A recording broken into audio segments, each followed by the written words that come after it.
This video is a selection of the new and updated features from the September 2025 release. The full list of features can be found in the September 2025 release notes, which you can find on Brightspace Community. This month, we're excited to highlight the following features. D2L Lumi Questions, Ideas, Summary, and Study Support now support PDF content, giving instructors more choice when selecting from existing course material. The new LTI Asset Processor Service integration helps instructors streamline external tool usage. And Manager Dashboard and Learning Groups now hides user email addresses, strengthening privacy and data protection across the platform. Let's take a closer look at this month's features. Instructors can now use PDF files as an input source for D2L Lumi Pro workflows, including Lumi Questions, Lumi Ideas, Lumi Summary, and Lumi Study Support. This enhancement enables instructors to quickly generate quiz questions, discussion prompts, assignments, summaries, and learning material recommendations directly from PDF content. Here's how to use PDF content in Ideas. Note that this feature is available to all clients and requires the appropriate D2L Lumi Pro license. Proceed to the idea generation step.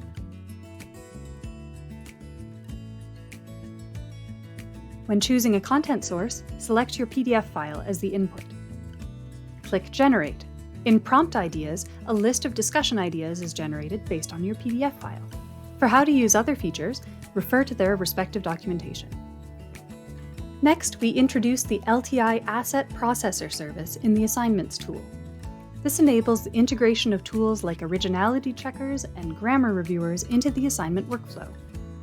This feature makes external tool integration seamless for instructors and informative for learners.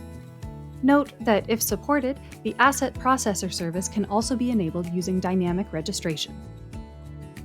Administrators can register any LTI 1.3 compatible tool using the Manage Extensibility workflow and enable the Asset Processor Service during deployment. The following external learning tools permissions are required to manage LTI registrations and deployments: Manage LTI Advantage tool deployments, and Manage LTI Advantage tool registrations. Once deployed, set up the Asset Processor Assignments link and an End User License Agreement link. These links will appear in the Assignments tool for instructors and learners once they are added to an assignment. Instructors can use the Asset Processor Assignments link to attach the tool processor to individual assignments by selecting Add External Tool in the Evaluation and Feedback panel. Once attached to an assignment, the Asset Processor runs on text and file submissions. Reports from the tool appear directly in the assignment grading interface. Note that grade passback and synchronization are not supported with this service. After instructors attach the tool to an assignment, learners can view reports on their work from the submission history and view feedback pages. This update strengthens data privacy in Manager Dashboard and Learning Groups by giving administrators more control over email visibility. In the past, email addresses and report options were visible to anyone with access. But now, administrators control who can view email addresses and generate reports by assigning the following new permissions. Manager Dashboard, see email addresses. And Learning Groups, see email addresses. And here's something important to know. If a user can't view email addresses, they also can't search by email.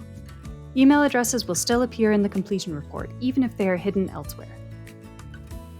Finally, let's take a quick look at the other features for this month's release. D2L Accessibility Plus introduces a new partner offering, expanding accessibility options to help learners of all abilities succeed. Data Hub delivers improvements to Brightspace datasets, giving administrators faster access to richer data for reporting and analysis. My CPD Records now includes API routes for attachments, making it easier to integrate and manage professional development evidence. Course Merchant has updates to its data retention period, aligning with best practices for compliance and secure record management. D2L Lumi Chat adds AI-powered learner support, providing instant answers and guidance to help learners stay on track. D2L Lumi Chat and Lumi Tutor now support multi-source content integration with custom indexing, enabling more personalized and comprehensive learner support. D2L Lumi Feedback introduces AI-assisted grading and feedback, helping instructors save time while delivering consistent, high-quality feedback to learners. D2L Lumi Chat Multi-Channel extends AI support beyond Brightspace, enabling learners to access instant answers and guidance across multiple platforms. D2L Lumi Tutor is an AI-powered, course-aware assistant in Brightspace that provides personalized support and context-aware guidance to enhance the learning experience. D2L is also continuing to unlist outdated Brightspace tutorial videos that no longer reflect current interfaces and workflows. Embedded links in Brightspace documentation have already been updated to point to the latest videos. For a complete list of added, unlisted, and removed videos, refer to the Brightspace tutorial video updates, added, unlisted, removed, link in the video description below. We hope you enjoyed this month's release highlights. As before, you can get the full details of this month's changes in the September 2025 version 2025-09 release notes on Brightspace Community. See you next month!